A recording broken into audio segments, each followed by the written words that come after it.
Yeah. Awesome. No, So, I like that as a jumping off point of no. your coming to recognize in a film that you might not necessarily have, Yeah. wouldn't be in your wheelhouse, but enjoying it because you're hearing echoes or foreshadows of Mhm. things that he would do that you're hearing in his early work, Absolutely. and Yeah. it grabs you into something else. It's grabbing you into a different movie experience. Yeah. Which is Yeah. kind of neat. Which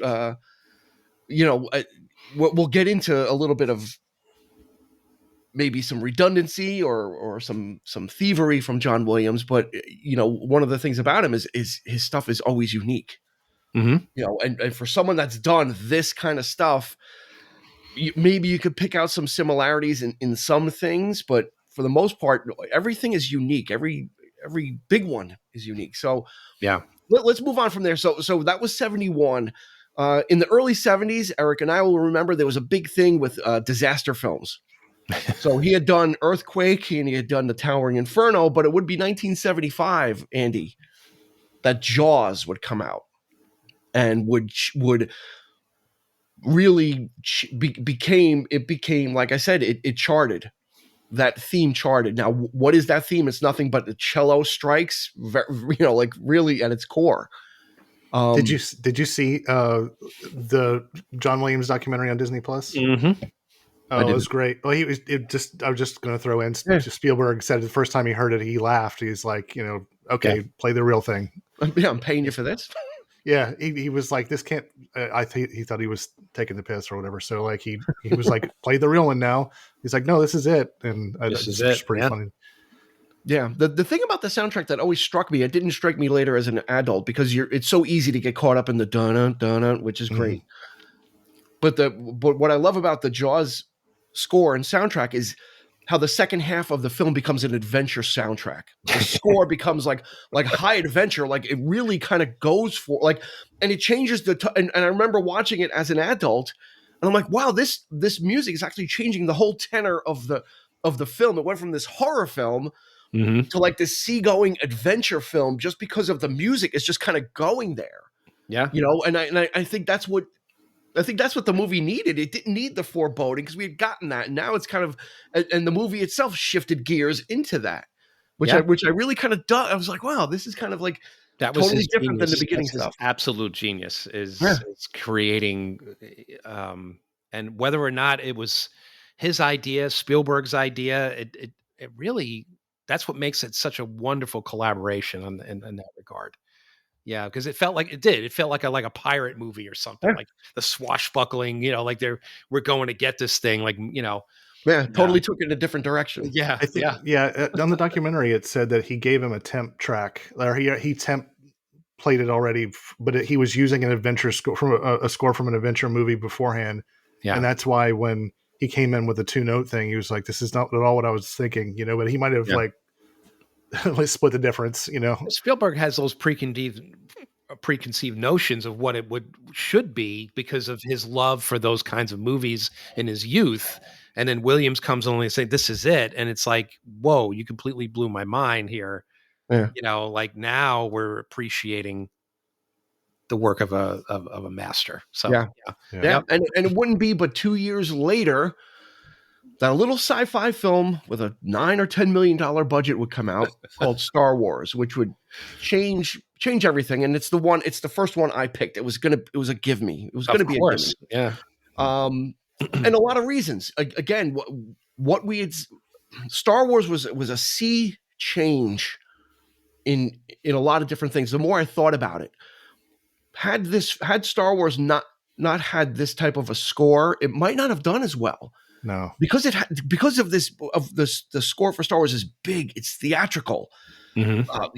Kettle drums, a lot of classic score elements that are in there. Different just like cello and violin phrases in the background. If you remember in the 70s, most of the movies were cheesy, especially sci-fi. So they had a cheesy soundtrack, and I think having a score on this level, I think elevated the film into people like, wow, this is actually something like a throwback to something from the 50s, like with this beautiful score that literally as a kid, and Eric will not fight me on this, you could literally listen to the score and watch the movie in your head. It's one of the few scores I can sit down and listen to and be like, oh, that's the part with the Jawas. Here they come. You're like, because everything is so iconic to the different parts of the score, and even as much as even the Cantina Band, and coming up with this different type of music for this alien bar band. Which was just absolutely, I remember going to kids' birthday parties and kids were getting the Star Wars soundtrack on vinyl as gifts. Like, that it became that, like, you weren't getting like Boston or Foreigner. No, but like Star Wars like score as gifts. I would add, I mean, you could listen to that soundtrack, that original soundtrack, the way it was sequenced in its original form as a pop album. You could listen to it, and I'll go even further and to say, like, you could envision the movie, but in your case, Dean, you had mentioned that you hadn't even seen the movie. Yeah, like for a whole year, or was a year or 2 years before you actually saw the local theater. So. Yeah, wow. So you got to experience that music before you even saw the film, which was amazing.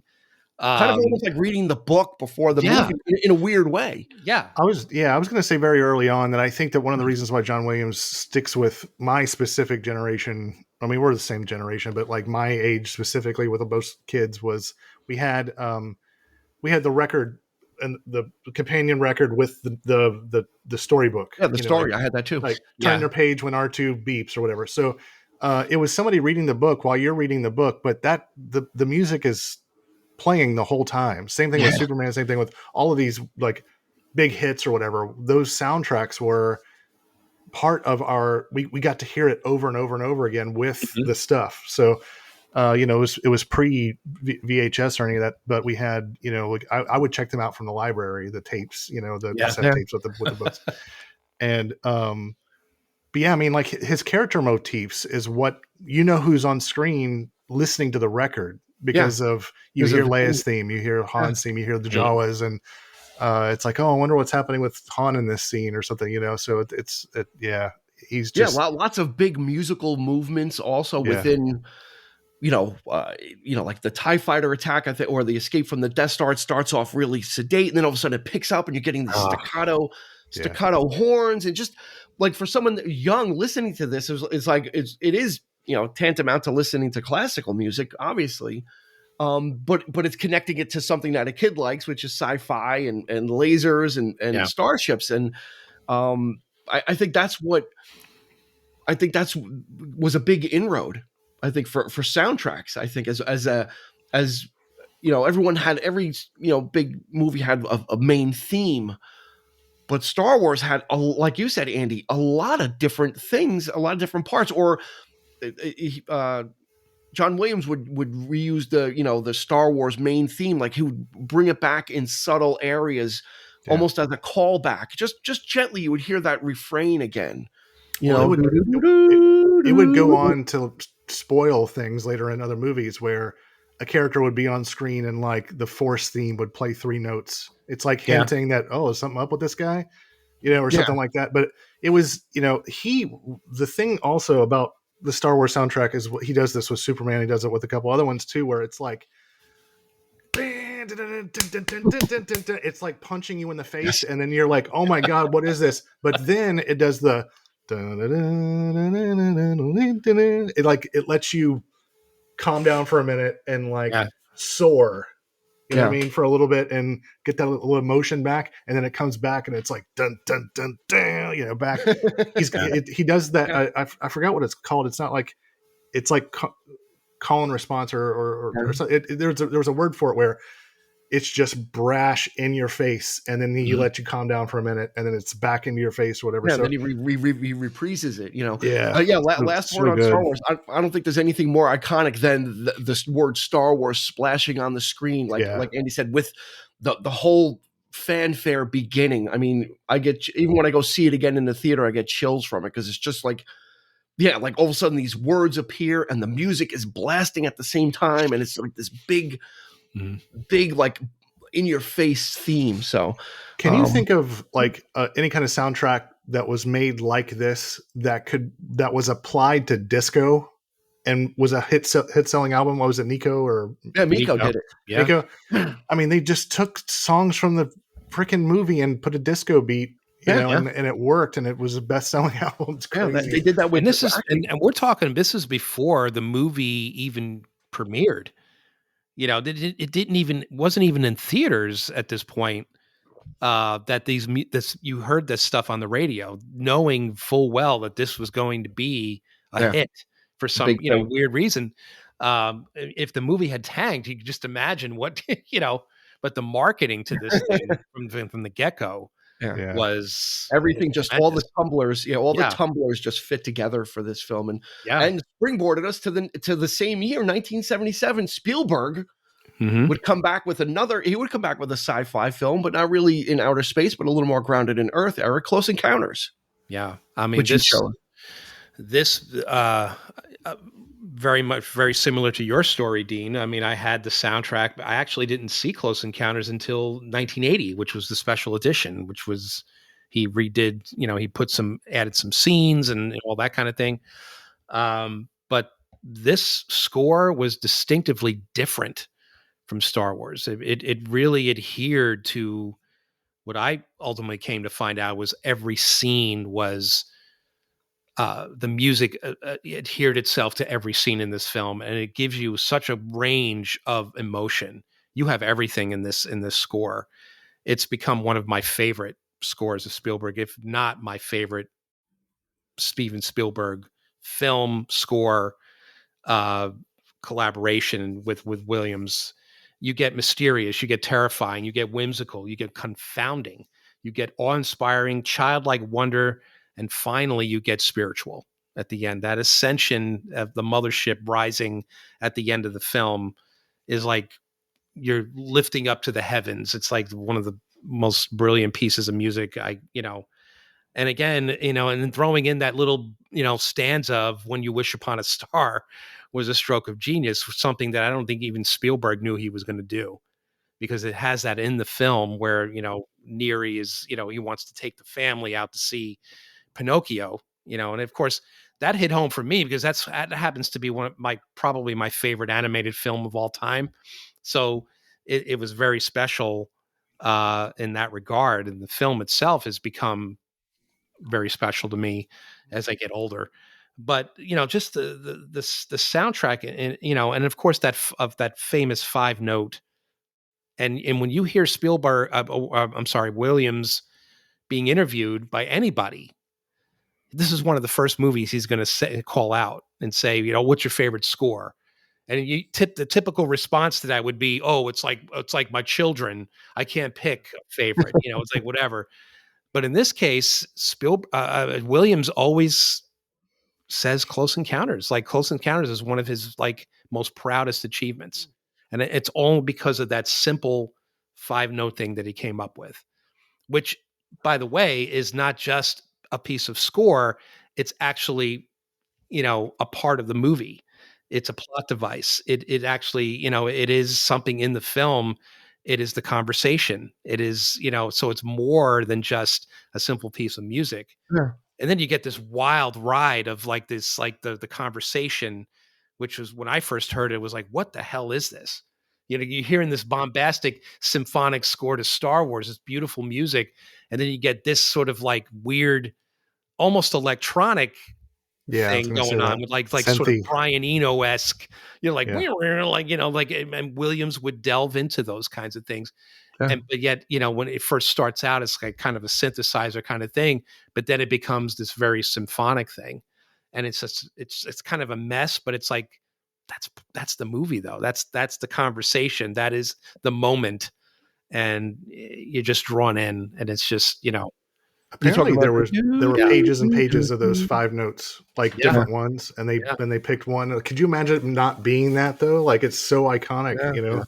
And with the hand motions, and tying that all in with, I remember I saw that in the theater when it came out, and it was just like, I didn't know what what I was watching at the time, because it was just so bizarre. It's like, oh, it's the guy from Jaws, but it's extraterrestrials, and he's making a mountain out of mashed potatoes, and is he going crazy? And what's happening? The movie itself is crazy. It's chaotic. Like a mystery.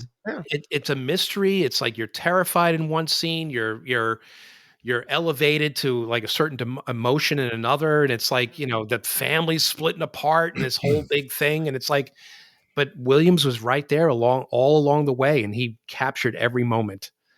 I think musically, and of course, later on they would release subsequent, extended editions and all that kind of thing. But if you listen to like the second, I think it was the first re-release, my pick would be like the last track on that soundtrack. It's like 12 and a half minutes long, but what you're getting there is basically the whole movie right there, because it starts off very sort of sinister, and when the doors open in the mothership, and the things, people coming out and the aliens coming out.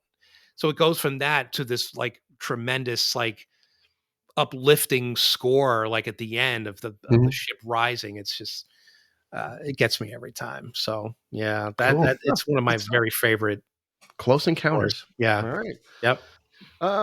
If we move to the next stop, it would be 1978. But he did in 1978. He did the soundtrack for Jaws 2.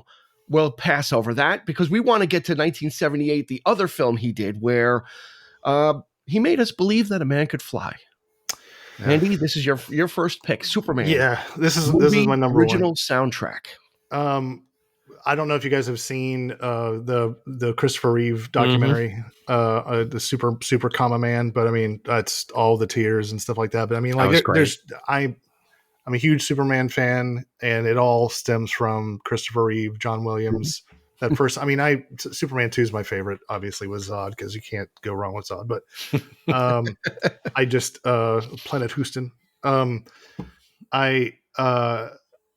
It's same thing with Star Wars. It's got that tension, the dun dun dun. Like it says the word Superman 2 or 3 times in the actual music, almost, and it's got the hints of the old Max Fleischer cartoon, like original theme and stuff like that. But then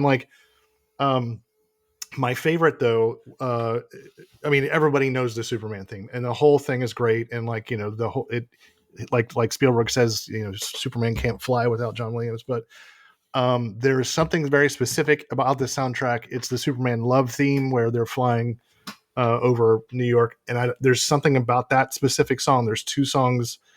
Maybe 3 songs that John Williams composed that make me tear up 100% of the time, and that's one of them. And I'm not exactly sure why, because I was too young to understand love or any of that stuff when I was a kid. But when I got older and would hear it, it would remind me of being a kid and what I thought love was, and that it's just got this innocence to it.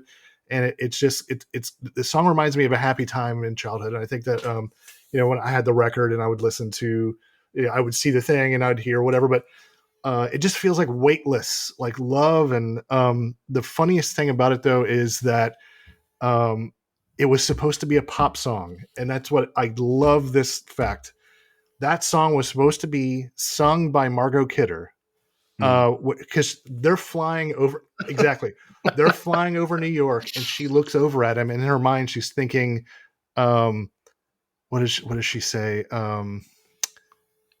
Can you read my mind? Can you read my mind? Whatever. That's the first lyric of the song. She was supposed to be doing, "Can you read my mind?" Yeah. And along with the music. And it was supposed to be released as a pop song and released with the record as like a top 40 hit. Margot Kidder got into the recording booth, and they're like, no. It's so that they changed the scene to, like, they rewrote the lyrics so it wouldn't rhyme as much. Yeah. But she basically says everything that she's saying in her mind while she's staring at him while they're flying was the lyrics of the song. Oh, wow. And then somebody named Maureen McGovern. She recorded the song, and it got released, but it wasn't really a big hit. But just that that's the thing too, like I was talking about with Star Wars, where it hits you with and smacks you in the face, and then like while the credits are swooshing over your head, it lets you come back a little bit and just soar for a little bit and then go back into the stuff. But I mean, it's what Joseph Campbell was to Lucas, to storytelling. I just feel like John Williams is to score and to music, and I you can't have Superman without John Williams, and you can't have Superman without Christopher Reeve. Those movies, at least the first two movies, are just, it's like lightning in a bottle. Like the three of them together, if you take one element out, it's not good. But yeah, now Andy, to connect this to the present. Yeah, the James Gunn Superman teaser of a trailer teaser just came out, and they basically use an electric guitar homage to the original score. So we're talking some almost 50 years later, close to 50 years later, that resonates through all the reboots, and as cheesy as Superman got, it's still beloved, and it's still, a lot of people say that, like, Christopher Reeve is my Superman, and that's it.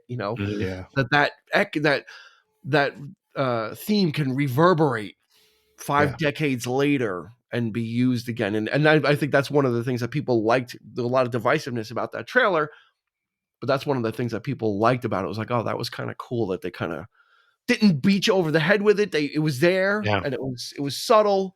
The only like 90% of the people that are complaining about the Gunn thing are people that are Snyder fans that can't handle anything else. But that's a whole other conversation. Right. But I'm looking forward to it. I got to work on a little bit of something for this new Superman movie, and everything that I saw looked amazing. I can't wait to see it. I trust James Gunn. I saw the trail. I immediately thought of you, Andy. I think Andy's going to dig this, and he needs this. I do, because you absolutely hated Man of Steel and Snyder's vision of, and I get it. Yeah. I got one word for you guys. Crypto. Yeah. There you go. It. Not the currency. Right? No. I mean, like, it's a shame because Henry Cavill, amazing. Every single frame that he is in that suit in any of those movies, he would have been perfect. But they just never gave him anything to work with. It's unfortunate.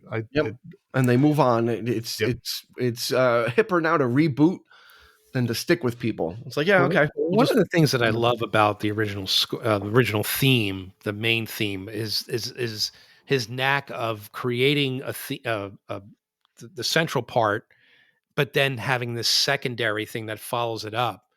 And my favorite part of that theme is like when it, dun, dun, dun, dun, dun. That to me is like, that's what gets the hairs on my neck going up. Like, not so much just the main part, but that part gets me, that's the call and response, quiet moment. Yeah.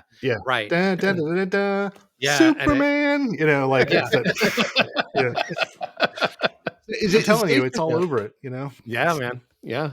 Safe to say that Star Wars and Superman became the most copied themes when lesser studios wanted to make a superhero film. They sounded kind of like Masters of the Universe kind of sounds like they're going for the Superman theme.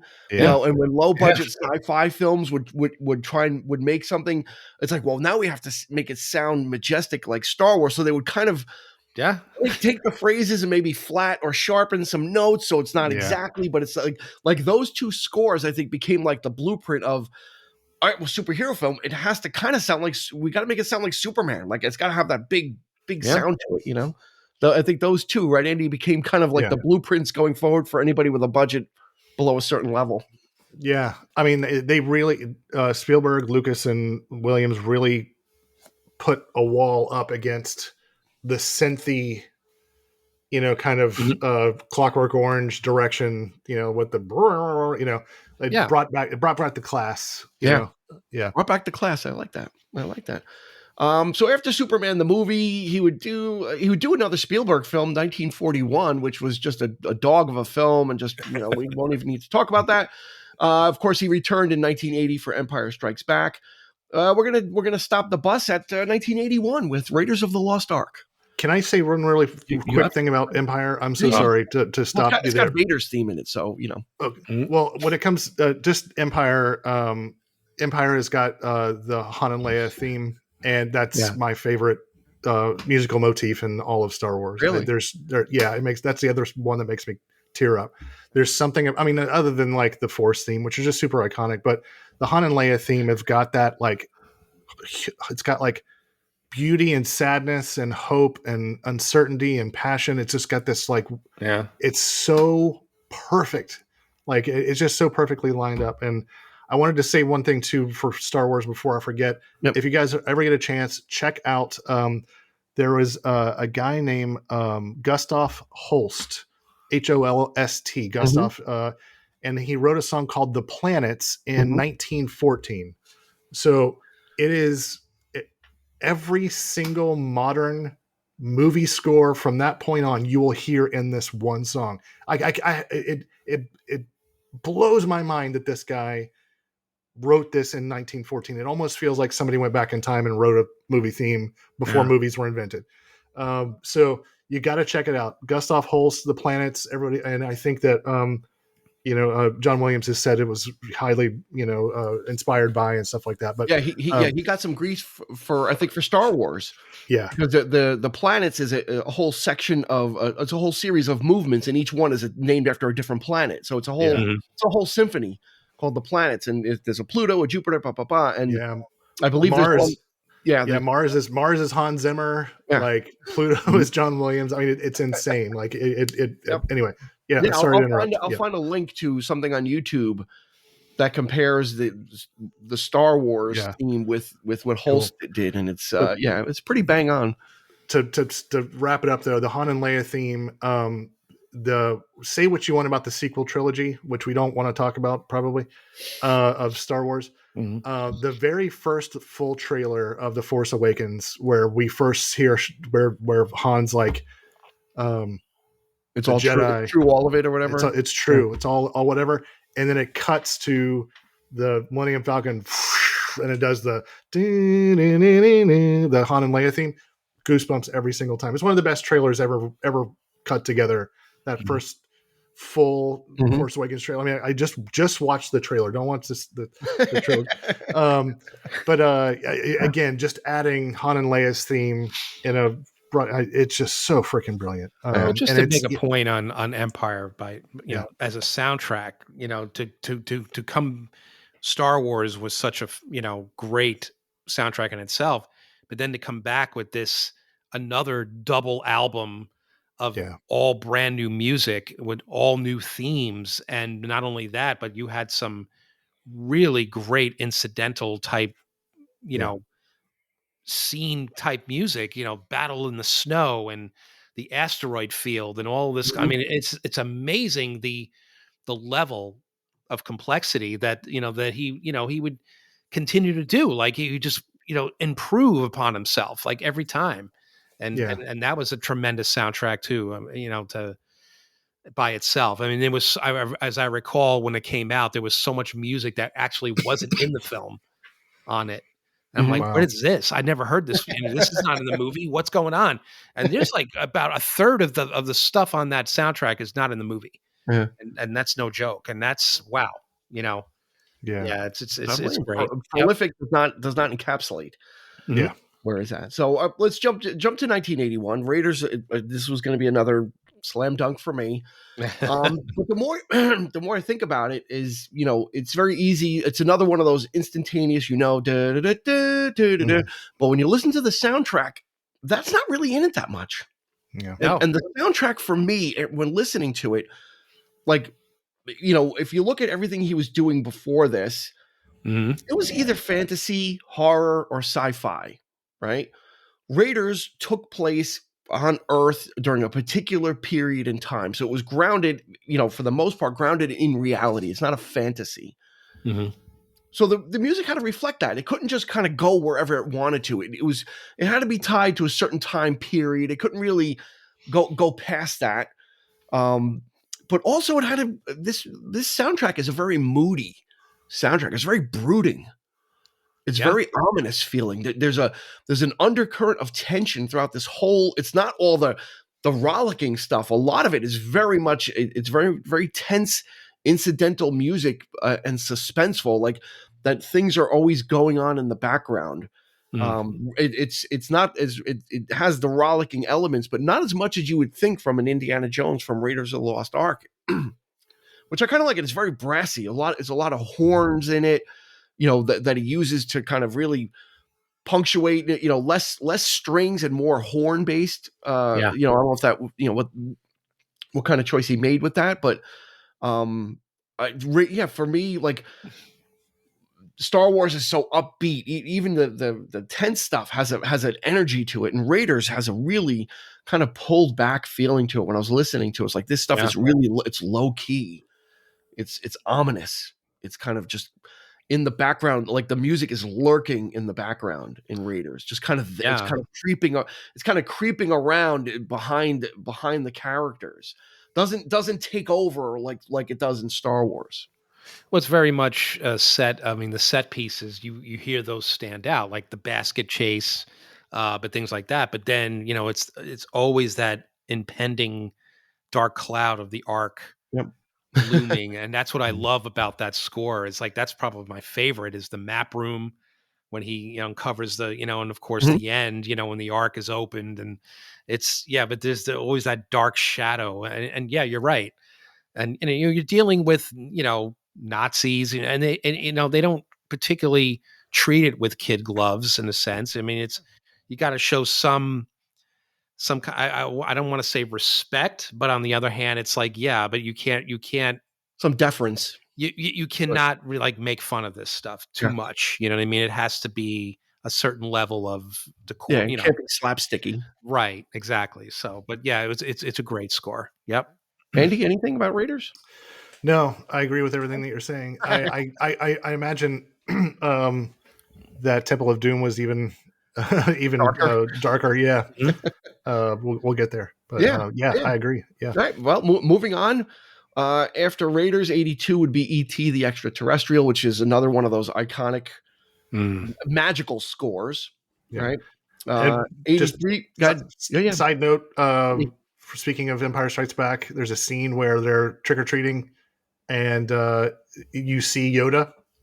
Somebody dressed up as Yoda, and it kicks into Yoda's theme from Empire Strikes Back for a little bit, and then cuts back to the Easter eggs. I just love it so much. Always throwing that stuff in there, and then ETs show up and they with these guys. I mean, and Spielberg and Lucas would be trading punches because 83 would be Return of the Jedi soundtrack. Anybody have anything about that?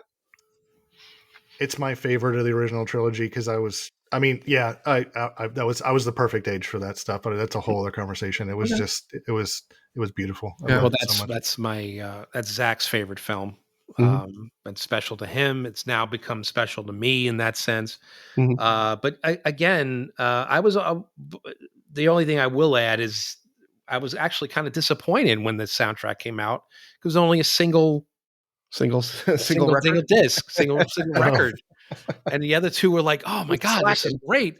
And it just seemed the lack of music on this one was, but in retrospect, it kind of just, it did its job. It kind of just hit it, Well, they also had two movies that they were going to be pulling from also from other themes that they're going to reuse certain themes again now that they have them. So to kind of, to fill it in. So I think the farther you get down the timeline, the less he needs to provide. Well, I mean, you got Loppy Neck and you got, Yub Yub at the end. All right, that's it. You just ended the conversation. Well, there's something to be said for that, though. I mean, Williams is not afraid to go there. I mean, you know what I mean? He started in jazz. I mean, he was a jazz musician, and he wrote the Cantina songs, and he wrote Lapty Neck and stuff. So it's like he's cutting in and out of. Not only that, but creating a language in itself, because these songs are written in Huttese or whatever, and just whatever and it's just and Williams not being a film again, thinking back to what he said about I'm not a big film lover or whatever. I mean, he's got to create a world here in the music. So you're contributing to that. So 84 would be Indiana Jones and the Temple of Doom. Now, after that, he started to go into some serious work. Like he really kind of broke away from this. He did Witches of Eastwick, Empire of the Sun, Accidental Tourist. Then he came back for Last Crusade, Born on the 4th of July, Always, Stanley and Iris. You see where I'm going. 1990, he would hit big with Home Alone, which is just that magical. Yeah. I think of it as a precursor to Harry Potter, which I'm sure we'll get to. 100%. It kind of has that, even though it has just a mystical quality to it, and it's got the holiday theming to it. My final pick, and then I'll be bowing out for the most part for the rest of the episode, is 1992. Second time working with Oliver Stone for the JFK soundtrack. Yeah. I didn't even know that. I didn't know he did that. Yeah, he did Born on the 4th of July, and then he did JFK. Wow. Okay. I was absolute. JFK is one of those things that has never sat right with me. Even like growing up, you kind of learn about it. When I saw the film, I was blown away. It was one of those jaw wide open things. I went to go see it multiple times. I have like the book, the screenplay, the whole thing, and this is a different John Williams. Yeah, it's a very different John Williams. It's a sense of reverence. And I wrote this word, it doesn't exist, but presidentialism, because you're dealing with two things. You're dealing with like America, and you're dealing with the president. Then you're dealing with a conspiracy and underhandedness and things going on behind your back. So this soundtrack is of two minds. There's the like that, those drums that you hear like at a presidential funeral. And there's that reverent score that he would echo in Saving Private Ryan. But then there's this, like when all the conspiracy stuff is going on, the music is very paranoid. It's very kind of like you feel like chaotic. You're being watched, chaotic, and I think it colors the other stuff with a sense of melancholy. Like the other score isn't bright and presidential. It's solemn and presidential because of the subject matter. So, what I enjoy, I don't like listening to it, but when I do listen to it, you get that there's that yin and yang of something high and mighty and the ideals that America strived for. And then there's the underpinnings of what was going on and channeling against him. And Williams really had to kind of have almost, I guess, like almost like two faces on, almost like scoring two different films. One is kind of, the standard thing, and then one is this undercurrent of just, evil and conspiracy. And that is a really looking behind your back, a brilliant assessment. And, when we first talked about doing this, I wasn't sure exactly how we were going to do this. And it was like, are we doing a top 5 or that kind of thing? Top 5, JFK. No. To be honest, I mean, Andy had written, had given us some stuff through email about some of his picks, and he wrote out what he thought, and and I kind of thought about it. I was like, wow, a lot of what he picked was like, major themes and things like that. I kind of went back and I said, well, what if, I was like, I'm starting to think of like, what could I, pick of as far as like incidental type music, like cues, like not specific, like major themes, but like, and I happened to pick the motorcade, like the beginning of the film for JFK, powerful piece of music. Yeah. There. I mean, because what you're getting is like what you said, Dean, is like that taking the proudness of America and souring the notes in this like really sort of chaotic moment where it's not our finest hour. It's not America's finest hour. And it just, it's a tremendous piece right there. That to me is just, even if, you're not supposed to enjoy it. Yeah. But that's the point. It gets, it gets you there. You know what I mean?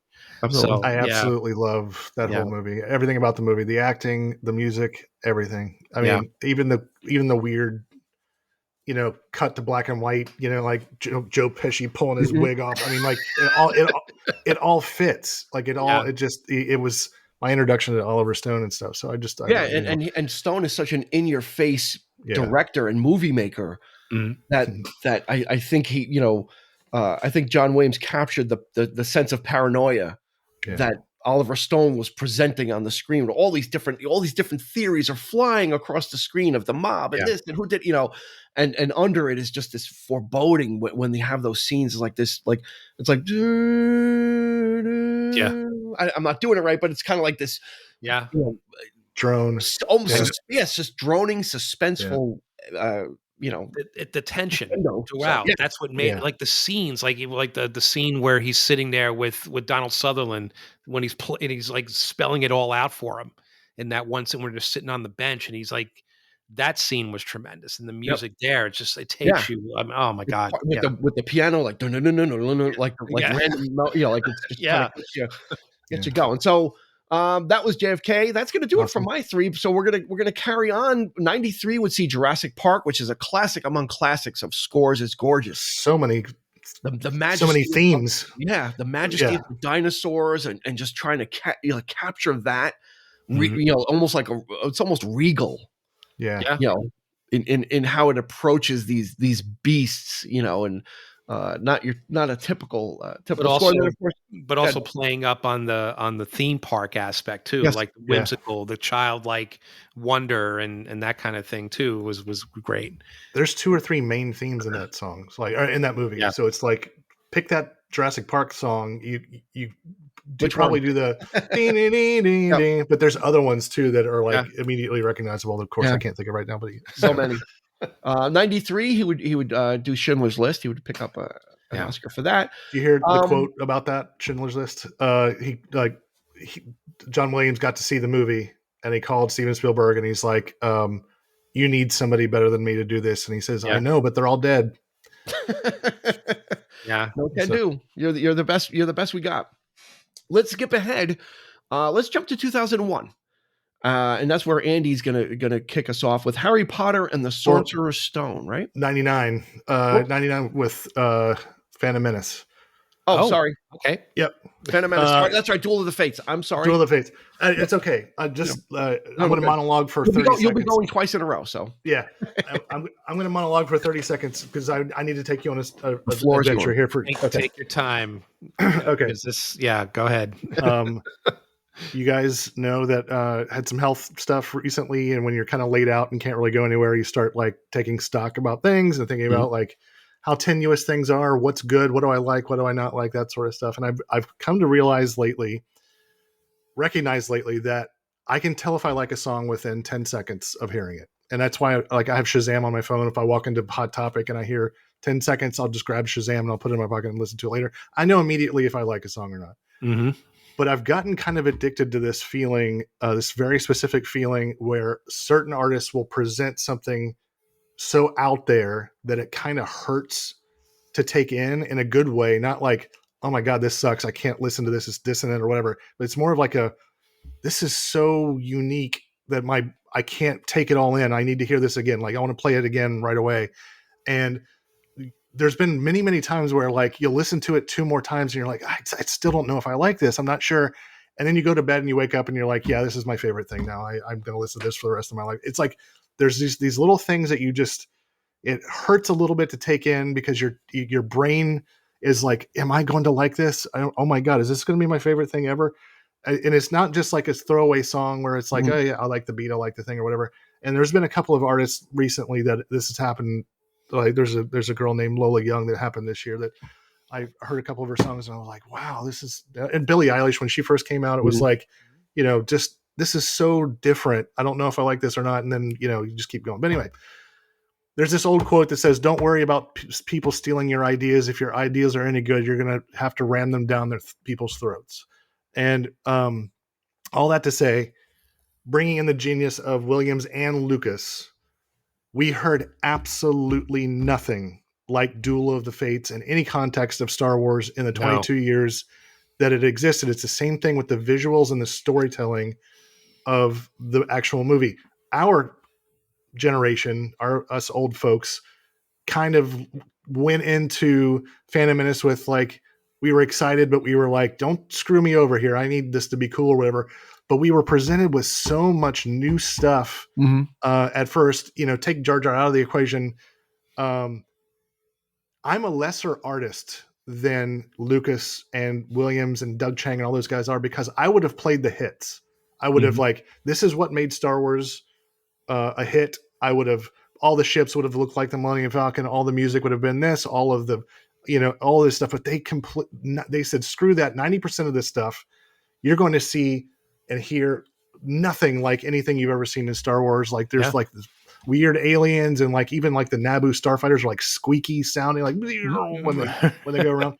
But like Williams comes at us with Duel of the Fates, and it's, what the hell is this church choral kind of music? And it now in the Star Wars universe, there's nothing more iconic other than the Force theme and the Imperial March. It's those three, but like it's defying convention. You know, it's that nothing's been that fast. The choral, and like I don't know if you've watched videos of him conducting that, but like you can tell that the floor is shaking when they're doing that. Like it just felt so big, and I can get goosebumps. Look at this, just talking about it. We just cut the fanboy shit. It gives Brahms, Wagner, Fly the Valkyries, Stravinsky, Run for the, like this is like, this song Duel of the Fates could have been played in the 1400s, 1700s. It just fits so freaking brilliant. And again, throw Jar Jar out the window, throw the banking clan or whatever the hell it is in the prequels. This song was just one of those things where they just said,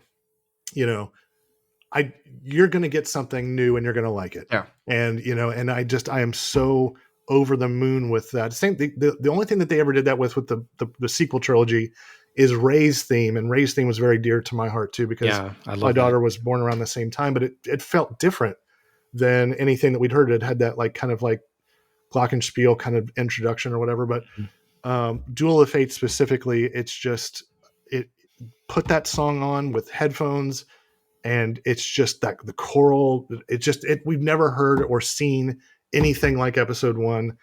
And, whether the movie's good or not, it's just, they just defied convention, and they just said, here's the new Star Wars, whether you like it or not. Yeah. We're not, and like, that's what Lucas keeps saying about the new Disney Star Wars is like, I wanted to take it to the next level to show people stuff that they never wanted to do, or never thought they wanted with the sequel trilogy. But you guys just went and played all the hits. You played another desert planet, another Death Star. Yeah. And it hurts my heart that we never got to see what where Lucas would have taken us against our will. Yeah. I remember when that soundtrack again first came out, it was like it was a complete double album. Complete. I mean, it was a tremendous amount of music. Duel of the Fates, probably my favorite piece. Yeah, it's an epic song. It's. I mean, you could take that out of Star Wars and just be like, it's epic, just epic. It's just it is what it is. I mean, it's just a phenomenal piece of music. But yeah, you're right, Andy. I mean, that's I think looking back on, people are nowadays are the prequels look better now than they ever did and all that kind of thing. I think it was always there, but you're right. We wanted to see what we thought we wanted to see back then. And it shows.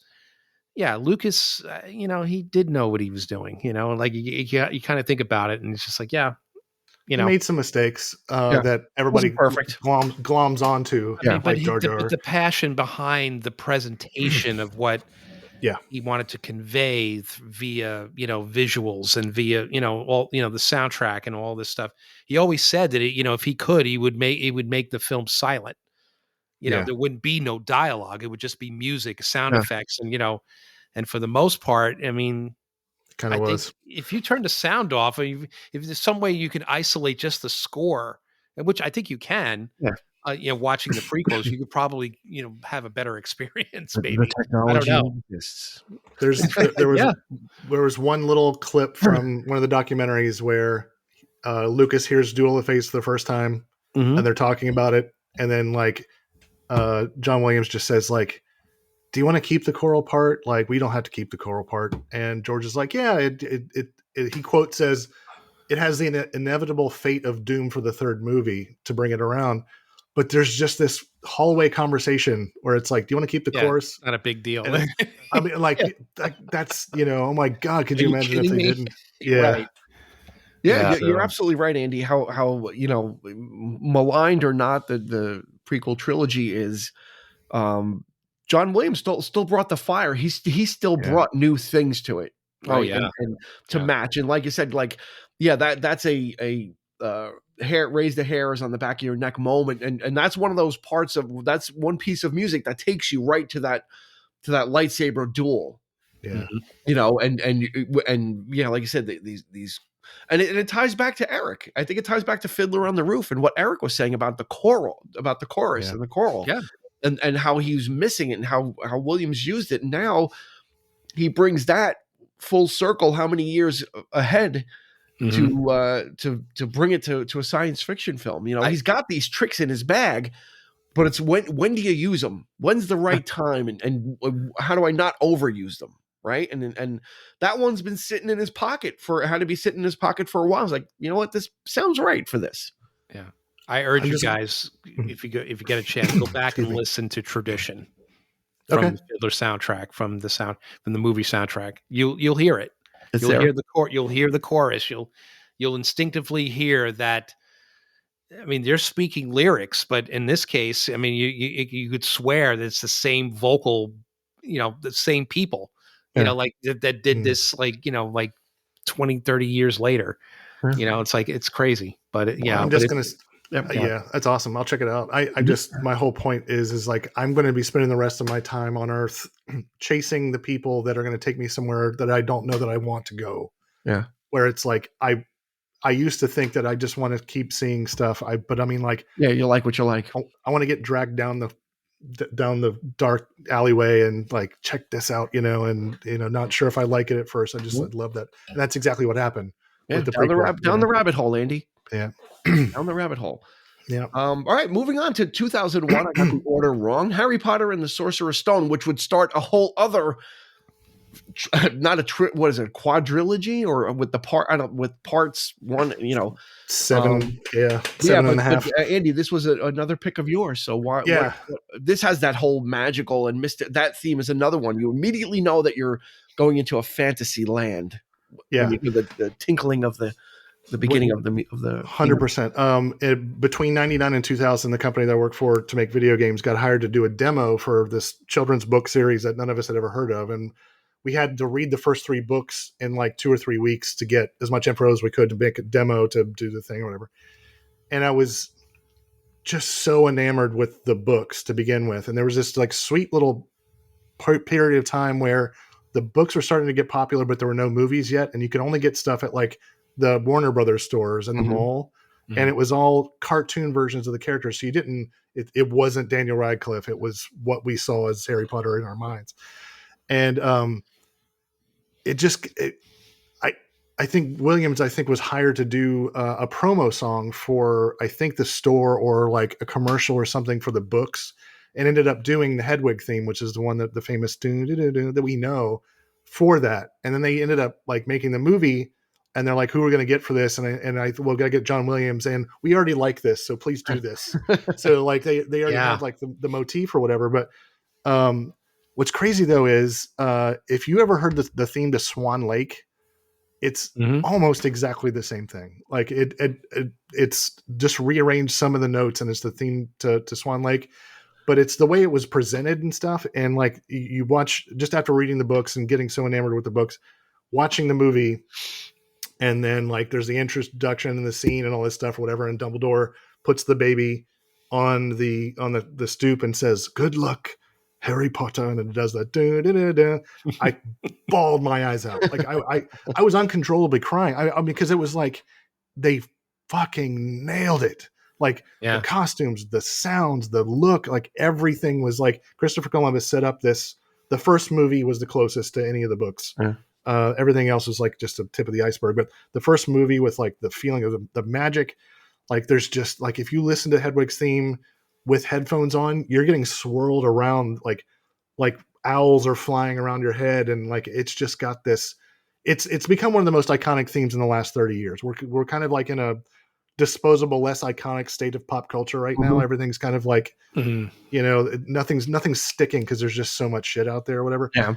But it fits so perfectly from the entire song from start to finish. It's just sweeping. It's got that darkness to it that's coming, and it's just so freaking good. They just nailed it so good. It's so interesting too that it's Hedwig's theme and not Harry Potter's theme. Yeah, right. It's his owl.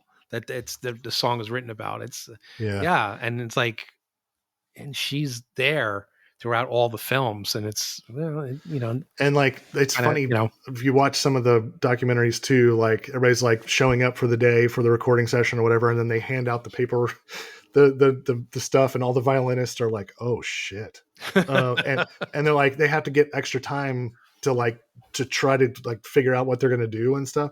Yeah. And if you watch the orchestra do that, it's insane, man. Like I can't overstate how iconic that those notes are compared to the shit that's been out there in the last 20 years. Like it nailed pop culture perfectly. That's why. And again, it's the simplicity of the notes too. Like that's what he's most proud of. It's the simple moments, Jaws, Close Encounters, it's these little, like, just little motifs, like, but yet he's capable of doing these elaborate, big, like, complex things, but he's most proud of those moments. It's so interesting to hear him speak of that. Yeah, he's got a deft touch. He knows when to pull back, when something needs to, not everything needs to be complex. Yeah, when it just needs to be something simple. Mm-hmm. Played on a Celeste, which I've never heard of. Like that's the name of the instrument. That kind of sounds like a music box. But it kind of mixed it with the synth and stuff. It's pretty neat. But again, gives that childlike wonder and stuff. And then by the 7th movie, there's no music box. It's just But cool. All right, we have one more stop on this tour. You know what I think I'm gonna do, guys? I'm gonna make a Spotify playlist with a couple of the tracks from each one of the things that we picked, just to kind of give people because we're kind of gushing about it, we're explaining it, we're going dun dun dun, and we're kind of doing it. But I think for people to hear it, I think we'll expose them to not only to some of the themes, but then to some of the incidental music and how important it is to it. So I think we're gonna do a playlist on this. Sounds wonderful. Eric, we're gonna jump to 2002. This was on my list, and I took it off. Yeah. This movie's near and dear to my heart. I think it's near and dear to all of our hearts. I love this movie. And 2002, he would get out of the box and do something very different with Catch Me If You Can. Yeah. I just remember. Why did you pick this? Because, well, first of all, I love jazz, and he decided to make sort of a jazzy score reminiscent of like the 60s sort of jazzy vibe, those movies of like caper films and that kind of thing, but also being slightly more cosmopolitan in the glamour and, portraying that in the character and what he's, but also a touch of the whimsical, the child, because he's a kid, right? So there's that, those little motifs in there. I just remember, Andy, you and I saw this film together. Yeah. I remember when we first saw it, we were really surprised at how good it was, right? Yeah. I mean, when we saw it, we kind of went in, really weren't expecting anything, right? We just, we're in for a good time, we're going out to the movies. We were really entertained by this. And I think those opening credits, you and I might have looked at each other and said, this is fucking great. Yeah, Saul Bass. That's got Saul Bass. Yeah, Saul Bass artwork. Yeah. And just the music, like, like has like a caper movement. Yes. To it, oh my god! And it hits you so like creeping around. But again, that touching every aspect of the characters, the emotion of the film, the sadness of the family theme, of the family breaking apart, and that always gets me. And Chris Walken, of course, taking that to the God. I mean, he took that to whole new levels. But the hearing that music in the background, and then of course, like I said, like the whimsical, when it's like the that it's like that playful music when he's just when he's that he's still a kid and he's he's getting away with all this shit, right? He's like Barry Allen. Yeah, exactly. And it but I feel like a lot of his, movie scores are, you're dealing with multiple characters, multiple themes. Here, it's just basically you're dealing with Frank, and maybe Tom Hanks. Maybe Tom Hanks is the like because he's on the run, like he's like trying to catch him. But other than that, it's like one character you're dealing with, and it's like these different multiple themes for just one character, which I thought was unique and different. Plus, it's a period piece also. So again, everything, all these other ones we're talking about are kind of fantastistical, don't really happen at a particular time, but this is rooted in the late 60s. This is based on a true story, more or less. I mean, this is a real life figure that, and let's not forget that, but I mean, it's exaggerated, I'm sure. But also one of the first Williams scores to share his time with some needle drops, right? There's a lot of great songs on period songs on this. Including Nat King Cole, Dean. We just Christmas song, Christmas song, which was very effective in the film. That's one of my favorite moments in the film. I cry, like not just Williams, but having to hear Nat King Cole. So it's a great soundtrack when he runs back to the house and sees the family. Where are you going tonight, Frank? Where are you going tonight, Frank? It's a great film. It's one of my favorite, and this is late in Spielberg's career. This is when he decidedly became darker. At that period, he was doing much darker kind of stuff. He was like experimenting, and here, like it's serious, but yet it's bringing back that fun aspect of Spielberg. It's a good time. It's a fun movie to watch. It's a keeper. Really good. It's one of my favorites. It's a chase film. Yep. Tom Hanks was at the height of his powers. Oh my God! Everybody's great in it. He was in the can't miss phase. Like everything he was doing was kind of everybody wanted to see him. Leo was coming out of Titanic, and this is one of his. Starting to build a career. In my humble opinion, this might be one of my favorite roles by him. Yeah, one of my performances. He was breaking out of pretty boy phase for me at this point. Yeah, like I had the same thing with Brad Pitt, Legends of the Fall. Like pretty boy, I don't want to hear about him. Titanic was Leonardo DiCaprio, whatever, but like he has just turned into such a wonderful, well-rounded actor. Same thing with Brad Pitt. I mean, but this role specifically for Leo, I think it was one of the first times where I paid attention, where I was like, okay, he's pretty great. And the brilliance of the score too is like, it's still orchestral, but yet the decision to use jazz-led instruments, the saxophone plays a big role, and like an oboe. Right? I think there's an oboe in there too. Yeah, man. I mean, it's just just putting those in the forefront, but you still have the orchestra backing it up, but it's subtle, and it evokes jazz. It evokes like some of the great jazz performers when they decided to go orchestral. Like Ray Charles with the strings, and Charlie Parker with strings and that kind of thing. Like that's what I think of when I hear the score. It's he definitely evokes that. Just to bounce off of Andy when he said about DiCaprio. 2002, he did Gangs of New York and Catch Me If You Can. Yeah, and then his next two films after that were The Aviator and The Departed. So he was. I always align him with like Johnny Depp, because Johnny Depp had the same thing where he was a pretty boy. He was 21 Jump Street, but he made specific film role choices to not go the easy route, and he took things that were different and difficult and small to separate himself from that. And DiCaprio did it as brilliantly. Johnny Depp really got into the whole costume thing later on, but in the 90s he was making some really good choices, and DiCaprio was very deliberate about that too, of not doing that kind of stuff. And he really, him aligning himself with Spielberg and more to a larger extent, Scorsese really paid off the dividends for him. Brad Pitt just stopped showering. Well, he doesn't need to. He looks, he looks fantastic. So, if it's that simple, Andy, I'm just going to stop today. Yeah. So, do you want my favorite? One of my favorite facts about John Williams is that he calls everybody baby, like a jazz guy, that's right, baby. Yeah, well, he was a pianist. I mean, he worked on several films, as part of the score. But he was just a musician in the band scoring this stuff. I mean, he did some, and he never considers himself like a great musician, but people say otherwise. Yeah, telling him J.J. Abrams just said the first time he met him and he let him hear the music, he was like, what do you think, baby? Do you like it? And he's like, he keeps calling me baby. This is the greatest thing I've ever heard. He's hip.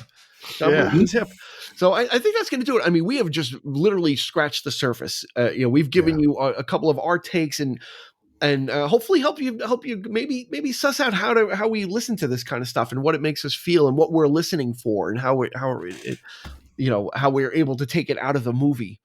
Why do people listen to soundtracks? That's weird. It's what, not necessarily that, because you can get some of those same feelings. You can revisit the film without having to watch it sometimes. If you're driving, if you're taking a trip and you put the soundtrack on, you can enjoy it just as well. So I think I'm going to do that. I think we're going to make a Spotify playlist.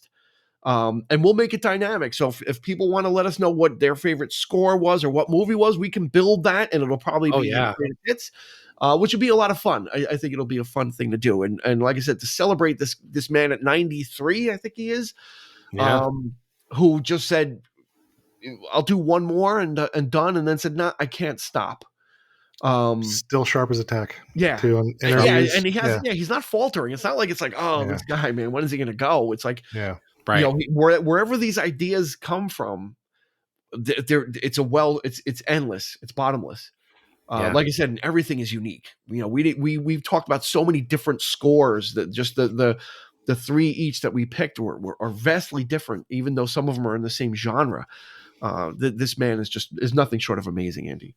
There's just when you hear him talk, he's like, I'm needing he's doing things with his hands. He's like, he's doing textures when he's talking. He's like, I need a little bit more of a, he's like, it's almost, I forgot who said it. It was somebody like, I think said the first time they saw Jimi Hendrix or something, he was like a conduit, like that guy's a conduit. And I think that John Williams he's pulling like a different language. He's just a conduit from like, it's there, like a radio, as he's picking up the signals and he's stuff. communicating. And we're thankful. We should, everybody who's listening to this should be thankful that we're alive. Yeah. When this man is alive and working and giving us this stuff where you can still go to the theater and see it and hear it in all its glory. And as a young person, if you're listening, going to films and the majesty and the wonder of soundtracks, some of it might be a lost art. There are some composers like Michael Giacchino, and some of those ones they're kind of keeping it alive. They're out there. You just got to find them. But no one's going to top this guy, John Williams. So that's going to do it for this episode of the 3324 podcast. Andy Cremines. I didn't drop it. We're going to drop the link. Andrew Cremines art on Instagram. You got to follow him. Otherwise, you're not going to know what he's up to. There's no way to know. Can't have that. Well, thank you for inviting me and letting me pontificate and blow V8. Oh my God. Yes. Always. And of course, you've got R2 for the people on YouTube. You've got R2. He should show up in the back when we. And that's such a great pose you got him in. Look at that. He's so. He's looking. He's supposed to turn him on. He's pretty freaking sexy right there. He's looking and he's waiting. Eric said that. Yeah. Eric said he was sexy, not me. So. Yeah. But that's going to do it for this episode of 3324 podcast. Eric is going to be on his comfy couch, and hey, Eric, Santa brought me a new chair. So I got rid of my God. Yes, I didn't even notice. Look at that. Santa, the beautiful Santa in my life brought me this beautiful chair that I put together. It's got a lumbar support. It's got neck support. Everything I never had in my green IKEA chair. There you go. See? I mean, that's why I'm in such a good mood. You see how like vivacious and full of life? Yes. It's all about the chair. I have armrests. The armrest swing. I'm like a kid. I need John Williams to come up with a theme for me. I need like Dean's theme of me sitting in the chair. Just magical and upbeat and happy. Yeah. So that's going to set the tone for the rest of 2025 because I'm comfortable. So we're going to have a lot of great episodes. So anyway, that's going to do it. Visit us on Instagram, Facebook, and YouTube. You can follow us there. Share with your friends. If you like what we're doing, share it and help spread the word. We continue to grow, and we do it because of listeners like you. So for Andy, for Eric, this has been Dean asking you to please not be kind and rewind because, well, these are movies. It's movie and music. So what we're going to do is say be kind and rewind, and we will catch you on the flip side.